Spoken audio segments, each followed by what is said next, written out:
Welcome back बताते YouTube channel. तो आज की इस वीडियो में मैं आपके लिए एक ज़बरदस्त कमाल की ट्रिक्स लेकर आया हूँ कि आप गूगल में या क्रोम ब्राउज़र में सर्च करोगे तो उसमें एक फ्लैग आएगा, उसमें आप अपना फ़ोटो किस तरह डाल सकते हैं। तो चलो वीडियो को शुरू कर लेते हैं। वीडियो को शुरू करने से पहले मैं आपसे हमेशा की तरह एक छोटा सा रिक्वेस्ट करता हूँ कि अगर आपने अभी तक हमारे चैनल को सब्सक्राइब नहीं किया है तो चैनल को सब्सक्राइब करें और उसके साथ जो बेल का आइकन है उसको भी दबा दीजिए ताकि आपको आगे भी इस तरह की मज़ीद इंटरेस्टिंग वीडियो मिल सके। तो आप यहाँ पे देख सकते हैं, मैं यहाँ पे टाइप करता हूँ फ्लैग व्यूअर।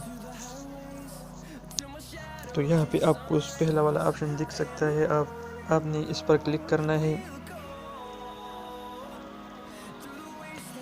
तो इस पर आप जब क्लिक करोगे तो कुछ इस तरह से इंटरफेस आपके सामने आ जाएगा। तो यहाँ पे आप देख सकते हैं वेब पे आपने क्लिक करना है और यहाँ से नीचे फाइल पे क्लिक करना है। फिर आप यहाँ पे देख सकते हैं आपने ओपन फाइल पर क्लिक करना है। फाइल पर क्लिक करने के बाद आपने कोई भी फोटो सेलेक्ट करना है।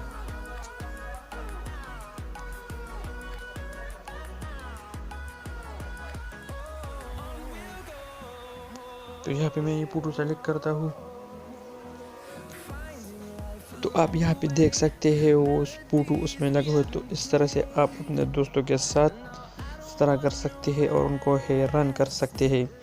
तो उम्मीद करता हूँ आपकी छोटी सी ट्रिक्स पसंद आई होगी। अगर ट्रिक्स आपको पसंद आई थी है तो वीडियो को लाइक ज़रूर करें। Thanks for watching.